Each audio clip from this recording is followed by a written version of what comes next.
అయ్యా గౌరవనీయ chief justice Andhra Pradesh high court వారికి మరియు తోటి ఆనరబుల్ జడ్జెస్ అందరికీ మరియు జిల్లా న్యాయమూర్తులకు అందరికీ కూడా ఆంధ్రప్రదేశ్ ప్రభుత్వం వారికి మంత్రులకు గౌరవ ముఖ్యమంత్రి నారా చంద్రబాబు నాయుడు గారికి గౌరవ ఉప ముఖ్యమంత్రి పవన్ కళ్యాణ్ గారికి గౌరవ మంత్రి లోకేష్ గారికి గౌరవ హోంమంత్రి గారు అనిత గారికి వినమ్రతతో నేను విజ్ఞప్తి చేసుకునేది ఏమనగా, అయ్యా నా పేరు బందా వెంకట సుబ్రహ్మణ్యేశ్వరరావు, మాది క్రాపచింతలపూడి, ముమ్మిడివరం మండలం, తూర్పుగోదావరి జిల్లా.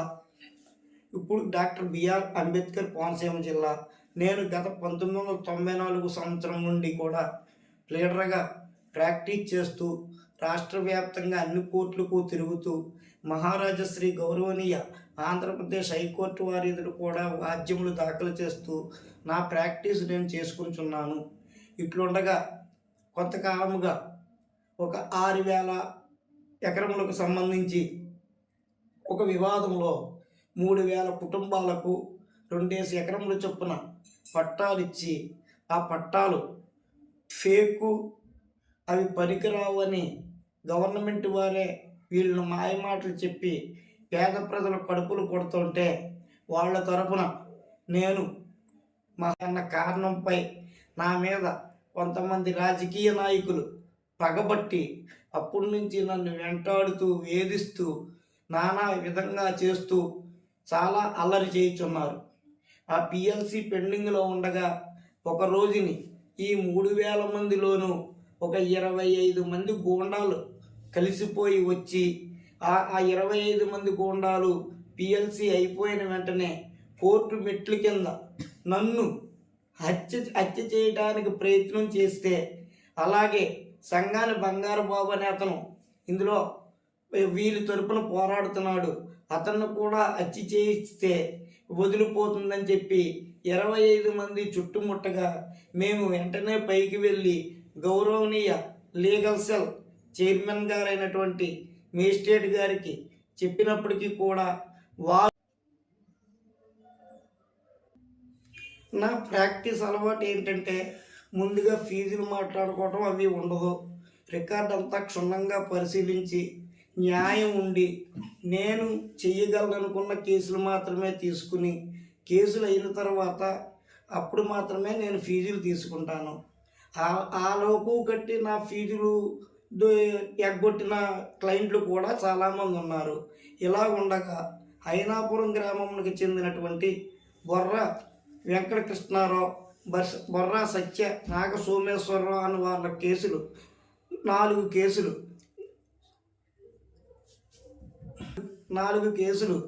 2021 సంవత్సరం నుండి, అంటే సుమారు 4 సంవత్సరాల పైనుండి కూడా కోటిపల్లి సూర్యకాంతం, కోటిపల్లి వీర వెంకట సుబ్రహ్మణ్యం, కోటిపల్లి సూర్య నవీన కృష్ణ అనే వారిపై సివిల్ దావాలు వేసి ఆ సివిల్ దావాల్లో నేను వీరి తరపున లీడర్గా ఉన్నాను. ఇది సహించలేనటువంటి కొంతమంది రాజకీయ ప్రముఖులు నా మీద చాలా కక్ష కట్టి గతంలో 2-3 సార్లు నన్ను హత్యాయత్నం చేయడానికి కూడా ప్రయత్నం చేసి నన్ను కొట్టడానికి కూడా అటాక్ చేసి నన్ను చాలా ఇబ్బందులు పెట్టినప్పటికీ కూడా వీరి తరపున న్యాయం ఉంది, నేను వీరి తరపున వాదిస్తానని చెప్పేసి నేను చెప్పడం కూడా జరిగింది. ఈ మధ్యకాలంలో దాసిరెడ్డి నాగరత్నం అనే ఆవిడ తన ఇంటిని వాళ్ళ అక్కైనటువంటి కోటిపల్లి సూర్యకాంతం ఆక్రమించుకుని వదలటం లేదని చెబితే ఆవిడ మీద కూడా డిక్లరేషన్ ఆఫ్ టైటిల్ మరియు పొజిషన్కి శ్రీ ముమ్మిడివరం కోర్టు వారి ఎదుట దావా దాఖలు చేశాను. ఆ దావా పెండింగ్గా ఉన్నది. ఇవి ఎలాగుండగా గత నెల రోజుల నుండి ఎస్ఐ గారు, సిఐ గారు నా క్లయింట్లను రోజు కేకేసి మేము వాళ్ళకి భూమి అప్పు చెప్పేస్తాం, మేము రెవెన్యూ వాళ్ళని తీసుకొస్తాం, కోర్టులు గొడవ ఆ గొడవ మాకు అనవసరం, మాకు ఏం చేయమని నా క్లయింట్లను వేధిస్తున్నారని నా క్లయింట్లు నా దగ్గరకు వచ్చి మొరపెట్టుకొనగా నేను 2 కంప్లైంట్లు రాసి ఇవ్వటం జరిగినది. ఆ కంప్లైంట్లపై ముమ్మడివరం ఎస్ఐ గారు కానీ సిఐ గారు కానీ ఏ విధమైన చర్యలు తీసుకొనకుండా నన్ను చాలా దుర్భాషలాడటం కూడా జరిగినది. ఈ విషయమై ఒక ప్రముఖ రాజకీయ నాయకుని సోదరుడితో కూడా దీని మీద నాకు వివాదం జరిగినది. ఈ వివాదం జరిగిన తర్వాత నాకు తెలియకుండా నా యొక్క ప్రమేయం ఏమీ లేకుండా శ్రీ శ్రీ లక్ష్మీ నరసింహస్వామి అంతర్వేది తీర్థంలోకి బందోబస్తుకి వేసినటువంటి ముమ్మడివరం ఎస్ఐ గారు బందోబస్తుకు వెళ్లకుండా ఒక కేసు కట్టినారని, అది కూడా కోటిపల్లి సూర్య నవీన్ కుమార్ అని అతను నేను ప్రోద్బలం చేస్తే నా క్లయింట్ అయిన సత్యనాగ సోమేశ్వరరావు అనే అతను తనని గట్టిగా కొట్టాడని, గుణపంతో కొట్టాడని చెప్పి స్టేట్మెంట్ ఇచ్చాడని, నాతో ఫోన్లో మాట్లాడుతూ ఆ పని చేశాడని చెప్పి నా మీద కేసు కట్టడం.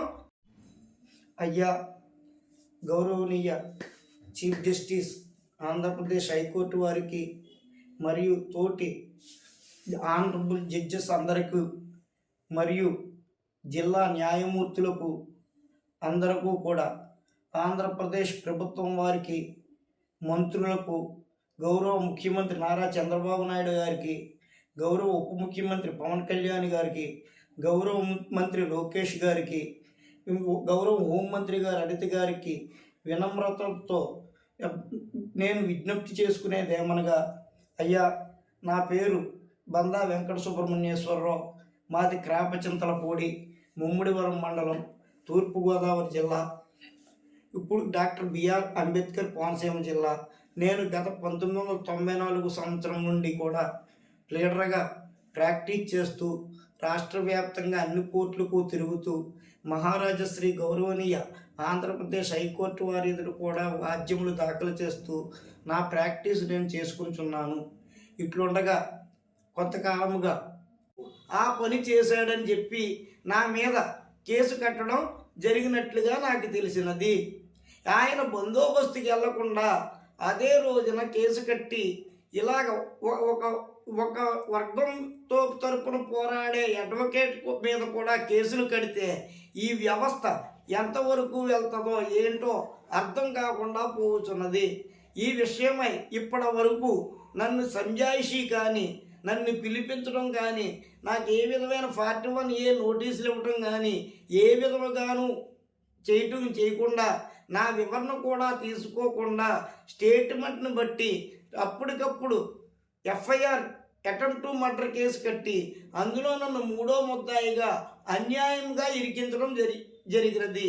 కేవలం ఎవరైతే తప్పుడు కేసు పెట్టాడో అతని స్టేట్మెంట్ ఆధారంగా నా మీద కేసు కట్టడం జరిగినది. నేను ఫోన్లో మాట్లాడుతూ అతన్ని చంపేయమని చెప్పాడని అతను రాసినందున నా మీద కేసు వేశానని ఎస్ఐ గారు అందరికీ చెబుతూ ఉన్నారట. ఈ రోజు వరకు నేను ఇంటిలోనే ఉన్నాను.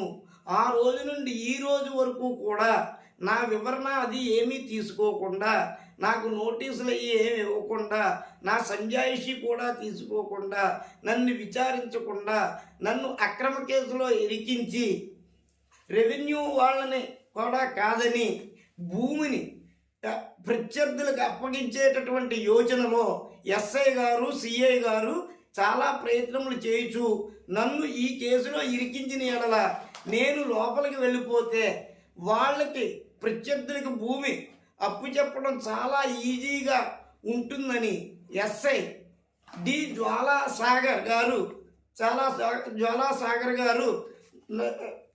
ఈ ప్రయత్నం అంతా చేస్తూ సిఐ గారి మద్దతుతో ఈ ప్రయత్నం అంతా చేసి ఈ తప్పుడు కేసు నా మీద బనాయించడం జరిగినది.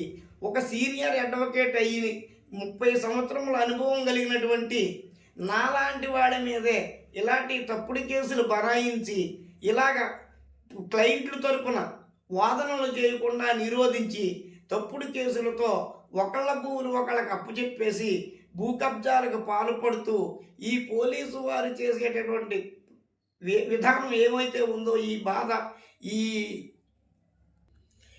నాలాంటి ఇంత సీనియారిటీ కలిగిన అడ్వకేట్ మీదే తప్పుడు కేసులు బనాయించి నేను తప్పుకొనేలా చేసి నా మీద ఒత్తిడి చేసి టైటిల్ లేని వాళ్ళకి భూమి అప్పించడానికి పోలీసు వారు ప్రయత్నం చేస్తుంటే రేపు వచ్చే జూనియర్ అడ్వకేట్ల పరిస్థితి ఏంటి? ఇంకా పిల్లలు ఉన్నారు, జూనియర్ అడ్వకేట్స్ ఉన్నారు, వాళ్ళ యొక్క పరిస్థితి ఏంటి? ఇలా పోలీసు వారు ప్లేయర్ల మీద కేసులు పెట్టుకుంటూ పోతే సామాన్య మానవుడికి న్యాయం ఎక్కడ జరుగుతుంది? ఇప్పటికే రాష్ట్రం అంతా కూడా ప్లేయర్ల మీద దాడులు జరుగుతున్నాయని రోజు చూస్తుంటే ఏంటో అనుకుంటున్నాం. ఈ ముమ్మడివరం సిఏ గారు, ఎస్ఐ గారు అకృత్యాలు చాలా మితిమీరిపోయి చాలా దారుణంగా ఉండి రెవెన్యూ వ్యవస్థను కూడా వాళ్ళు స్వాధీనంలోకి తీసుకుని టైటిల్ లేని వాడికి, అంటే హక్కు లేని వాడికి భూమి అప్పచెప్పుతా అంటాం ఎంతవరకు సమంజసమో ఏలిన వారే గ్రహించవలసిందిగా కోరుచున్నాను. అలాగే ఇది హోంశాఖకు తీరని మచ్చ మిగిల్చే వ్యవహారం కింద మారినది.